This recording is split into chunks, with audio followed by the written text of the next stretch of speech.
Hello guys, I'm reporting the case study 1, Nationalities and First Impression.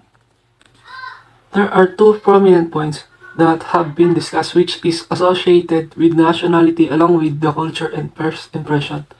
The focal point of the first story in this that trying to figure out a person's nationality based on their skin or color trait can be difficult and risky thing to do. One might unintentionally discriminate someone just by assuming their nationality or ethnicity. Always remember that we should never judge a book by cover. Never assume someone's nationality just by looking at their at skin color, facial structure, and the way they speak. Each and every nationality is unique with their own traits and characteristics. The ability to adapt to others' culture and tradition is a major factor that affect one way living most, especially if you are in different country.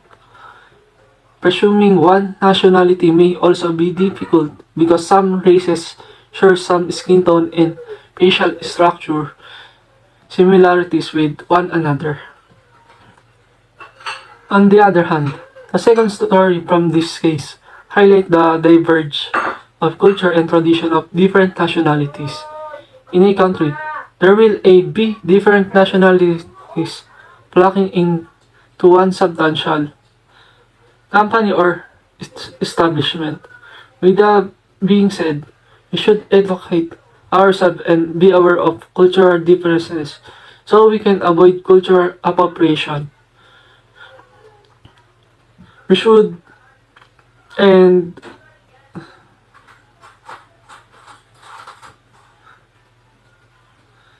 misunderstanding. We should be considerate to adjust and adapt to each other custom and tradition.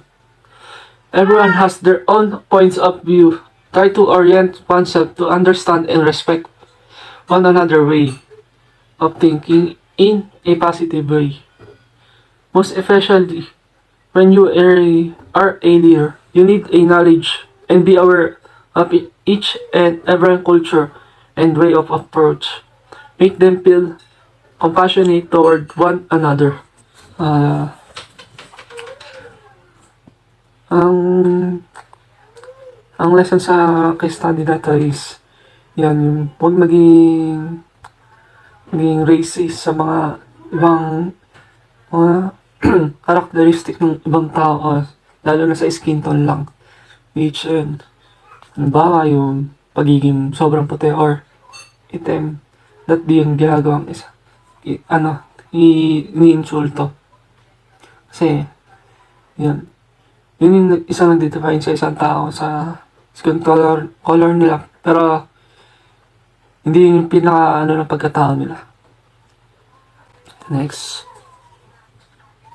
Case 2. Working together. The highlighted topic in case number 2 is to work and respect one another. The story revolves around the author, which was one of the pioneers and appointed as the Human Resources Director of EDSA, Shanghai Lab, Manila. The author discussed how the management and the workforce was composed of diversified nationalities from countries and the globe. They staff from over 50 different countries and 15 provinces. From high-level professional hoteliers to complete newbies in the industries, some of them are even lacking in basic education. Each and every high position in the hotel was led by different leaders from different countries, which was a bit complicated because of certain factors like language barrier, and unite with one another. Respect each other, a healthy and productive workplace will accomplish. For instance, the author discussed about one sensitive cultural issue that happened in one of their specialty outlets, which was headed by an Italian chef. One afternoon, the Italian chef addressed each and one of the Filipino crews are brown monkeys, which was a racist remark that the author, which was the HD director, ordered the chef to report to the office along with the crews. The chef to report along to the with crew. Author warned the chef for insulting the Filipino in their own country and even said the author could call an immigration agent and have him deported right away. After the incident, the author developed a transformation program that chef had to undergo as a part of agreement not to fire him. Nevertheless, the Filipino crew and the author decided to show some compassion, allow him the opportunity to prove that he could respect Filipinos, which was resulted to a well-behaved Italian. So, yun.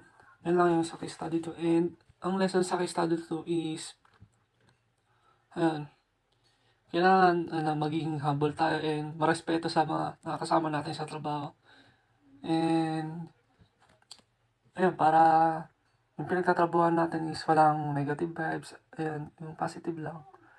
And the last is, ayun nga, yung nasabi sa case study 1 is, huwag maging racist. Kasi, ano yan, masamang ginagawa yung ganun. And, dapat maging fair tayo sa iba at marespeto about sa ganun. Good day, I'm Alexis Tolentino, your second reporter for today, and I'm going to tackle about case 3 and 4. Case 3, is personal hygiene important? Another diversity issue involved is another expatriate chef, a European, who had a major hygiene problem that difficult to bear with his co-workers, especially in enclosed spaces. The chef is completely unaware of this sensitive issue until I had to handle it myself. Sometimes, some people are not aware on the disturbances they cause in workplace, specifically regarding the body odor. The chef took the discussion positively and we put a personal Rosify program in place with an objective that within a period of 30 to 60 days, this body odor problem would be solved and never recurred. His Filipino co-workers were too shy to bring the matter directly to their boss, would enjoy talking behind his back during lunch and period break, to the point of making the chef laughingstock of the entire department without his knowledge. When the issue resolved, I had to point out to all the chef's co-workers that in similar situations in the future, the right thing to do is let the other party know in polite way and never laugh about this condition that could happen to anyone. Filipino is not exempted having this kind of problem. Case 3 is about personal hygiene. It is an example of a simple diversity because personal hygiene is not a complex thing to do. It is included as a grooming within ourselves.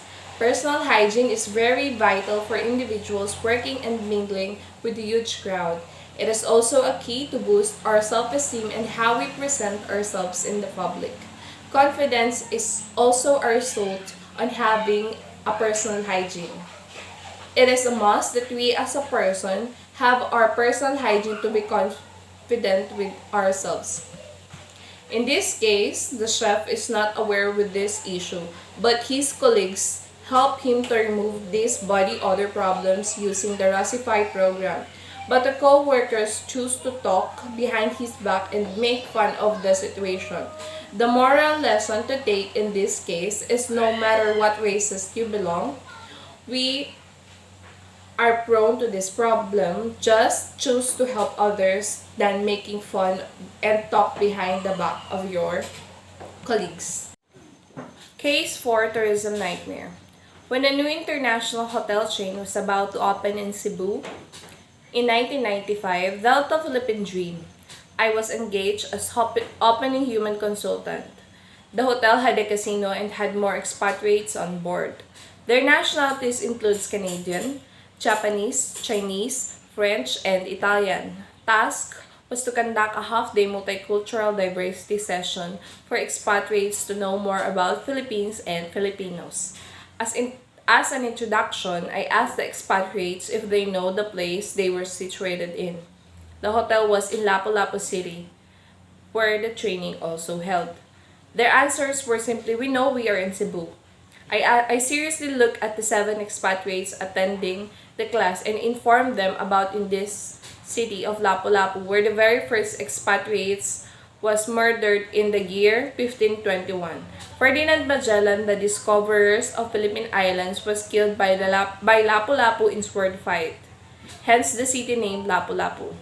Since Lapu-Lapu was the subject, I personally had encountered a dangerous dump and murdered because I hurt the sensibilities of town mayor. Task I have done in the city was to conduct a mass recruitment exclusively for the constituents of mayor in municipal building. A screening of applicant in line, 500 them. All of a sudden, I heard a noise into the hall on the screening area. I was not sure who this young lady walking straight towards me. She was accompanied by 5 girls, all carrying folders. I assumed it was the resume. As she approached my table, I looked at her and she blurted out, "Are you Mr. Alcuaz?" That point, I stood up and said, "Yes, I am. What can I do for you?" She extended her hand and said, "I am the mayor's daughter." She was not in the mood for the light banter, so she went straight to the purpose of distraction, which was for me to screen the 5 girls she was with. So I respectfully told the mayor's daughter that her 5 girls will have to fall in line just like everybody else. She is displeased with my comment. Then she stormed out of the hall with the 5 girls, angrily saying, "Let's see what my father will have to say about this." I guess you can't imagine what's next. After about 15 minutes, another noisy entrance to the hall came. This time, the mayor himself with his daughter and 5 burly bodyguards with pistols trooped down, went straight to my desk. Since I knew he was the mayor, I stood up. He blurted in loud voice, "Are you Mr. Alcuaz?" I respectfully answered, "Yes, Mayor, I am, and what can I do for you?" He asked me why I embarrassed his daughter, him straight without hesitation while looking straight to his eyes. I respectfully informed your daughter that if she wanted me to screen her, applicants should fall in line like everybody here, who fall in line starting 6 a.m. Intention was clear and not to embarrass your daughter, but to still the value and discipline respect to everyone. When I told him that he did not insist that I do what his daughters want me to do, he abruptly left with all his companions in tow. By mid-morning, I was advised by the Canadian team to immediately return to hotel. As I go to the hotel, the Canadians nervously informed me they had bought me the earliest ticket back to Manila, and I had to quietly leave Cebu because they could not assure my safety. The license to operate the hotel casino could be in jeopardy. That night, I left quietly. The Canadians did not inform the mayor of my departure. They made sure I got out of Cebu safe and sound. When on board and plane finally took off, that was the time I realized the real danger I was in because I wanted to do the right thing. Case 4, Tourism Nightmare is an example of complex diversity. So, bakit ko nasabi na ito ay isang example ng isang complex diversity? Because first of all, tourism professional is included and also the power of the politicians. So, we all know that politicians is a stakeholders on our tourism sector. So, si politician ay may malaking role sa ating tourism professionals. So, when the time comes na si tourism professionals ay nagkaroon ng isang mass recruitment, ang ating stakeholders, which is the politicians, the city mayor, implement his power through his daughter. So, si daughter gustong ma-interview yung kanyang mga applicants, 5 applicants. But tourism professionals would like to instill the proper process of the interview. So, the daughter of the mayor is not in the mood for that. So, in-insist niya yung gusto niyang mangyari na abruptly, yung 5 applicant of the mayor's daughter ay i-interview agad ni tourism professionals na hindi naman dapat mangyari agad dahil meron tayong proper due process ng pag-interview. Dahil merong 500 applicant na nasa line na starting 6 a.m. nandun na sila, pumila ng maayos para makakuha at maka-interview sa trabaho. But the applicants of the mayor's daughter, the 5 girls holding their folders and resumes, would like to interview at the moment, agad-agad, na hindi na sila pipila at mahihirapan pa. So, the tourism professionals refuses to interview the girls. So, the mayor's daughter is not pleased with that comment. So, pumunta siya sa father niya, nag-grant siya na bakit hindi na-interview ni tourism professionals yung kanyang mga applicants. So, the mayor, together with the daughter, go to the hall and in-apply nila yung power nila. Pinagsabihan nila si tourism professionals why he did not interview the 5 girls. But in place, hindi naman niya hiniya o in-embarrass yung anak ng anak ni mayor para ihiyas in public, but to instill the proper way of interviewing. So, in this case, it is complex na ang isang politician ay ina-apply niya ang kanyang power sa tourism professionals. So, dapat may isaayos ito at magkaroon pa rin ng proper due process ng applications. And after this, the mayor implement also his power na manganib yung buhay ng isang tourism professionals. The city mayor still applied his power during that time because after the interview, the tourism professional go directly to the hotel and his Canadian team told him that he must back to Manila as soon as possible because they could not assure his own safety. So that point, makikita na natin na parang pinagbabantaan na ni City Mayor yung safety ng tourism professionals. So, in this case, it is complex and hindi na isa sa ayos yung usage of power. Kumbaga, hindi dapat nangyayari yung mga ganung bagay dahil ang power ay may hangganan. At alam naman natin na si City Mayor, dapat nga ini-ensure niya yung safety ng mga professionals dahil isa siyang stakeholders sa gagawin nilang project. And as a tourism professional, dapat may privilege din siya na siya yung head ng gagawing business sa lugar nila. Dapat si City Mayor at si tourism professional ay nagtutulungan at hindi nagkakaroon ng isang rival. Hi, I'm Princess May Vicente. I'm the reporter of Case 5 and 6. Case number 5, Cultural Meeting Pot in the Philippines. In my cultural diversity classes, I simplify introduce what the Filipino generally is. The complex issue is that there are many kinds of Filipino as there are dialects in the country. And therefore, I always emphasize the importance of remembering the common threads that make us uniquely Filipino, like our love of God, family, and the karaoke. There are the distinct difference between among Filipinos from the country. Emphasize the importance of remembering the common threads that make us uniquely Filipino is like yung Pilipino kasi is kilala sila as religious country, di ba?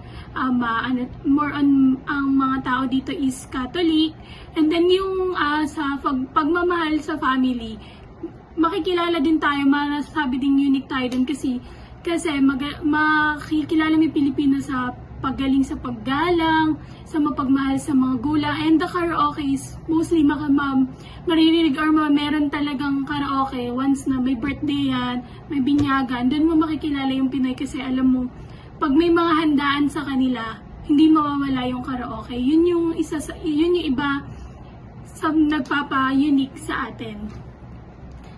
When we're, therefore, talk about people coming from a particular country, foreigner, we should also talk about Filipino who come from the different regional groupings with their own set of dialect, culture, and tradition. More often than not, the cultural diversity conflict is the workplace arise from Filipino. Karaniwan tayo, di ba, pag may mga kakilala tayong foreigner, madalas natin na pag-uusapan na saan kaya yun nanggaling? Ang galing na mag-English, anong bansa kaya napuntahan niya? Pero hindi natin madalas na pag-uusapan or napapansin yung mga kapwa natin na Pilipino na nanggagaling from different region. Like, kunwari, may kapangpangan kang classmate, hindi natin palaging mapapansin na iba pala yung salita nila, like may punto sila, iba yung mga beliefs or paniniwala nila, iba yung mga nakasanayan nila compare sa atin na taga dito or taga Nueva Ecija. A good example ng sinasabi ko is the Filipino chef who are always in serious competition about from what region of the Philippines produce the best cooks. The debate usually includes our chef from the Ilocos region, Pampanga, the Bicol region, Cebu, and the Ilonggos. Diba, meron tayong specific like yung adobo, sa buong Pilipinas, meron bawat region, may iba't iba't silang luto kung paano nila naluluto yung adobo, kung paano, kuwari sa atin, simpleng toyo, suka, ganito lang. Sa kanila, meron silang iba't ibang way kung paano lutuin yung adobo. Kaya sabi dito, yung Filipino chef nga doon, parang nahihirapan siya kasi sa debate na inaano niya is yung parang lahat daw ng delicacy sa bawat region is masarap or magagaling yung way yung mga chef na nagluluto. The diverse exposure to over 30 nationality and Philippine region was one of the best experience I earned in my tourism, and the opportunity to engage a colleagues about their country or province, that customs, tradition, practice, and religious belief is better than reading about this in books and journals. Parang natutunan daw niya dito is, iba di ba pag nakakabasa lang tayo sa mga books, ganun parang may knowledge tayo, pero iba yung mismong knowledge kapag na-experience mo na. Case number 6, or what can I say? There are different dialects all over the world. In the tourism industry, diversity in language and our dialects spoken in the norm, Filipino are fortunate to able to speak one of the most widely spoken in language on earth, English. It facilitates many interaction and transaction. This is the very reason Filipino tourism and hospitality professionals are among the most sought after staff by the landing international hospitality, airline, and cruise line companies. Sa hospitality and tourism industry, kailangan talaga marami kang dialect na alam kasi sa sobrang dami ng tao nakakasalumuha mo at nakakasama, hindi naman yan lahat marunong magtagalog. May mga foreign people kang makakasama or makakasalumuha or bibigyan ng service mo na hindi nakakaintindi ng Tagalog, so dapat marunong ka din na mag-English. Ang sabi nga dito is, ang Pinay kasi, dalawang pinag-aaralang dialect niyan, hindi lang naman nagfo-focus yan sa Filipino. As a sales executive to know service their countrymen in the Philippines. Nowadays, most of the foreign are Koreans, Chinese, and Russian. Language diversity is therefore best addressed by first being proficient in English, thereby already giving you a distinct advantage in the workplace. You may also consider learning another language to up ante, so to speak. If you are Filipino, you already know Tagalog and English, and the minimum if you know other Filipino dialect, Ilocano for example, then that the further you language dialect proficiency, another foreign language will make you a highly marketable tourism professional, whether you are hired in the Philippines or overseas. Hindi lang, di ba tayo, syempre Filipino tayo, kung dito tayo mag-work sa Pilipinas, mas magandang pag-aralan nga natin is yung bukod sa language natin is yung mga other language ng ibang bansa or ng other language ng region natin. Kasi di ba yung kanina, bawat language, ay bawat region, may mga punto sila, hindi sila buong magtagalog, hindi sila fluent magtagalog, or hindi sila, merong mga words sa atin na iba yung pagkakaintindi sa region nila, gano'n. Ang sabi dito is maganda na kung dito ka mag-work is yung fluent mo yung language, yung Tagalog mo and English also, pero hindi lang ka mag-base sa'yo. Mas maganda if mas malawak yung alam mo. So, good day ma'am, sir. So, I'm going to report case 7, God and exclusiveness. So, sinasabi dito is, time have changed to give wider perspective to how sex played out in the tourism industry 3 to 4 decades back. Let me share how with you tourism professions were being hard and categorized din. So, papaliwanag ko dito yung alam naman natin na kaya tayo nag-tourism, halos lahat sa atin ay gustong maging flight attendant. So, ito ang mga requirements nila. So, for males, ang kailangan ay single, 21 to 27 years old, and kailangan, ang minimum height mo is 5'7", 5'7" pataas. And then, appropriate weight, 2 years graduate education.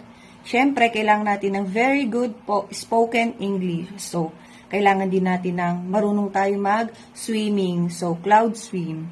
And syempre, hindi naman natin masasabi na merong lumulubog na eroplano sa dagat. Pero wag naman sana. So, yon, kailangan natin cloud swim. And 20/20 vision. So, kailangan din natin yung mata natin ay malinaw. Kasi, kung mapapansin natin sa mga flight attendant, wala silang salamin. Kaya kailangan 20/20 yung vision mo, yung tingin mo. Yun. Tapos, next is for the female naman. So, female, of course, single. And then, 18 to 24 years old. So, minimum of 5'4" in height. And yun, katulad lang din sa may ng male na appropriate weight, 2 years graduate education. So, very good spoken English and cloud swim. And also 20/20 visions. So, yun yung mga kailangan natin sa pag nag-apply tayo as flight attendant. So, eto, next.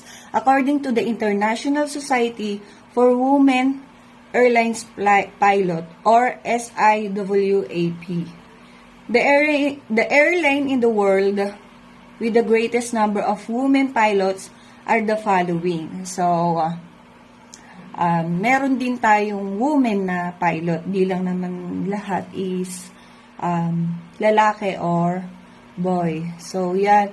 So, meron akong 17 airlines na mga babae ang piloto. So, first, Indigo. So, located siya sa India. Airline siya ng India. So, second, SpiceJet. Yon, India din yon. Third, Air India. So, India din. So, fourth, United Airlines. So, USA yon, USA. So, pang-5, Lufthansa Airlines. So, located naman siya sa Germany. Mga airlines siya ng Germany. So, next, pang-6 is Air Canada. So, narinig nyo naman, I said as earlier, ang Air Canada is located din siya sa Canada. So, pang-7 is TUI. So, sa United Kingdom siya. Number 8, EasyJet. So, Britain naman siya. 9, Qantas, Australia. 10, KLM, the Netherlands. So, 11, Delta, located sa USA. So, 12, Air New Zealand. So, located siya sa New Zealand. So, 13, American Airlines. So, located din siya sa USA. 14, Cathay Pacific, Hong Kong, China.